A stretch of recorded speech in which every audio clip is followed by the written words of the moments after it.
Kakaiba yung voice ko. Totoo ba? Andyan ka? Ish! Anong favorite kong snack? Chocolates. Greatest gift na natanggap mo po?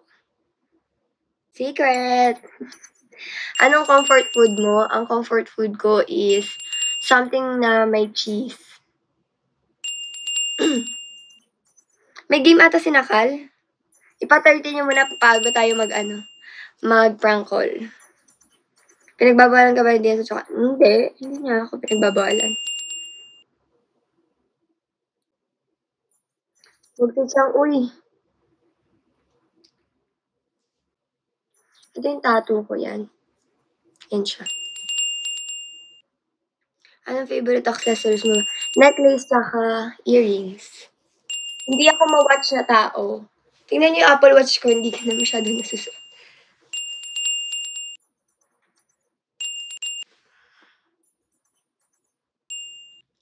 Pwede si Yesha. May bala ka po ba ulit magpatattoo? Mamaya, chika ko sa inyo pag wala ng nanay ko. Kasi halos sa lahat ng tattoo ko, hindi alam ni mama. Parang no one time, nagsabi ako, nung umuwi akong Pampanga, may tattoo na ako dito sa likod. Tapos ngayon, may tattoo na din ako dito. Yan, dito. Sabi ko, mama, may sabihin ako. Sabi niya, ano? Pero wag ka muna magsusumbong kay daddy. Ganyan sabi ko. Sabi ko, may ginawa ako, pero maliit lang naman. Sabi ko. Tapos, sabi niya, ano nga, tapos pagtalikod ko, pinakita ko kasi sinadya ko mag-backless. Pagkita niya, nakita niya may plastic pa, yun nilalagay sa tattoo after magawa.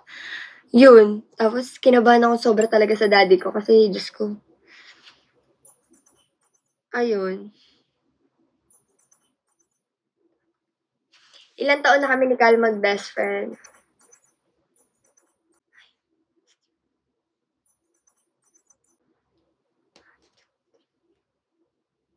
Six years? Or 7 years? Hindi ako naka-filter. Walang filter me.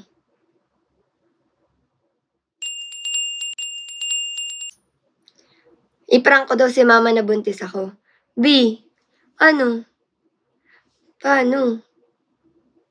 Oo, tulog sila kasi madilim eh. Wala pong filter to. Kakalma.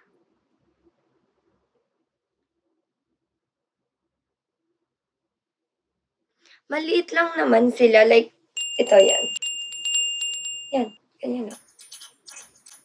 Itong hikaw ko, binili ko to.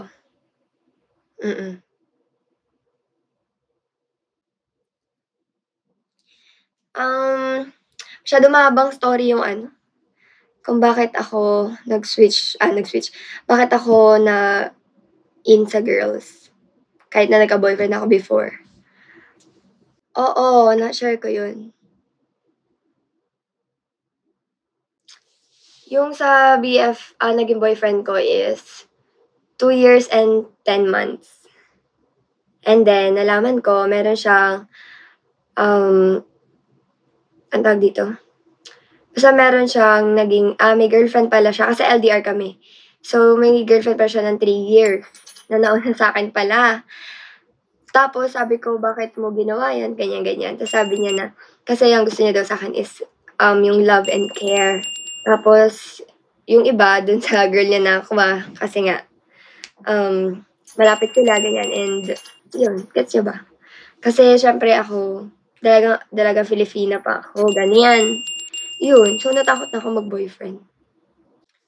May nagtanong kung alam daw namin yung account ng isa't isa. Ang kasi, parang, ang immature tignan kapag alam ko yung account niya, alam niya yung account ko, ganun. So, parang, anong meron? Bakit hindi naman kailangan magpalit ng account. Sana nilagay ko na sa account niya, Ivy Laxina account. Tapos sa akin, Dina, ganun. So, parang, wala lang, parang, ang pangit lang tignan, ganun. Privacy pa din niya yun. And privacy ko pa din. Pero, pwede kami mag-check ng phone ng isa't isa. Yun naman. Paano magselos ang isang dinawong? Paano ba? Hindi niya lang ida-direct pero ano lang, parang maiinis lang siya, gano'n. Hindi naman maiinis pero parang hindi, eh. Parang ano lang siya, papabebe lang, gano'n. Pero hindi yun totally selos talaga.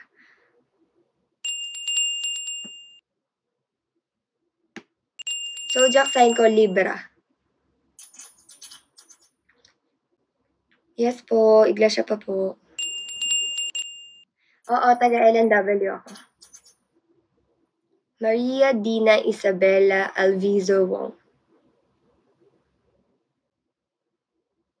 Favorite number ko as of the moment is, alam niyo na atan lahat yun. Yung iba hindi ko na masyado binabasa kasi nasagot ko na yan sila.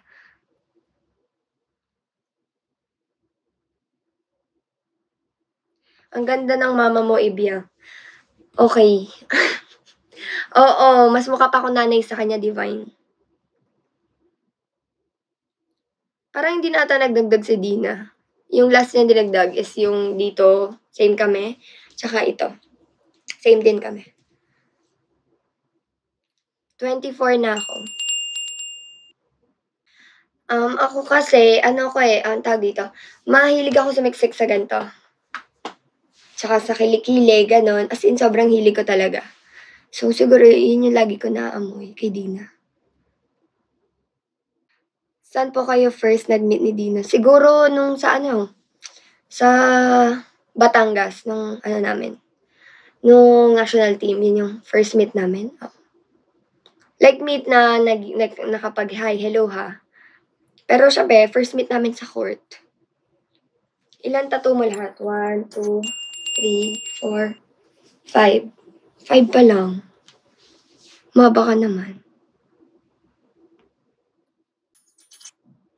May nakarelasyon ka na po na guy? Oo, meron na. First, yun.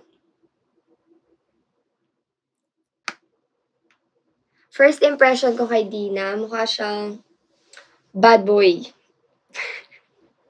Mukha siyang masungit, mukha siyang basta mukha siyang bad boy. Yun yung unang impression ko sa kanya. At alam niya yun, sinasabi ko yun sa kanya. Pero, kabaliktaran pala siya nung tingin ko. Close mo ba kay Ate Majoy? Opo.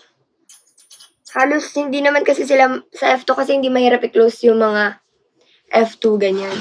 Na nung di pa ako F2 Kasi 'di ba yung iba parang feeling nila kasi sa F2 or sa Lasal is super maswag so mayayabang sila gano'n. Pero kapag alam niyo nung pumunta ako ng F2, parang feeling ko ang tagal-tagal ko na dun.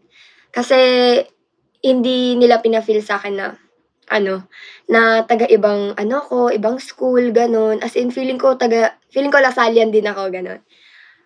Lalo na nung pagpunta ko dun, though before ako pumunta dun ka-close ko na si Chang, pero siyempre yung iba is yung sina Ate Kimi, sina Ate Kiki, Ate Kiana, Kiki kasi tawag ko kay Ate Ki. Sina Ate Majoy, hindi ko pa sila gano'n ka-close. Pero nung nagpunta ako ng F2,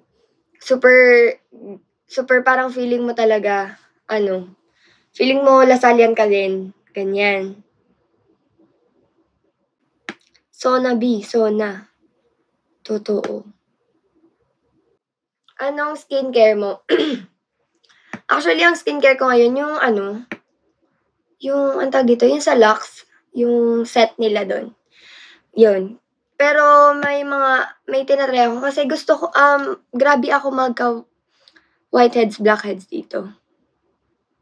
Yan. Kailangan din consistent ako magpa-facial kasi mabilis ako magkaroon dito kasi ma-hair ako dito. Yun, ganyan. Eto tingnan mo yung baby hair ko. So, 'di ba, pangit kapag napupunta yung baby hair dito. Super siya, gano'n.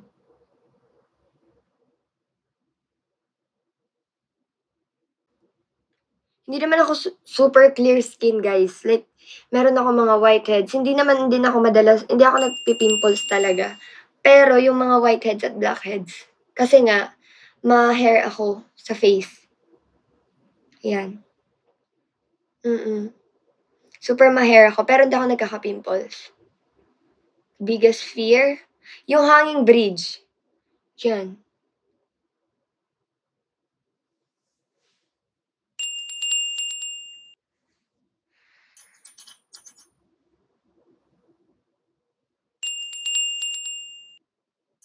Sino pinaka-funny sa F2? Madami sila eh. Si Marion, si Ate Myla, si Ate Shola, sino pa ba? Si Julina, yan. Yun. Madami sila. Totoo for the English.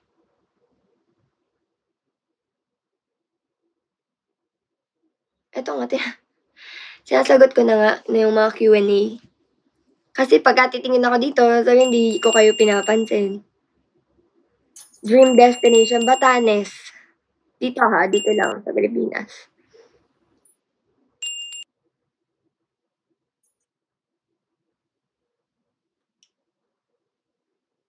Thank you, Yana.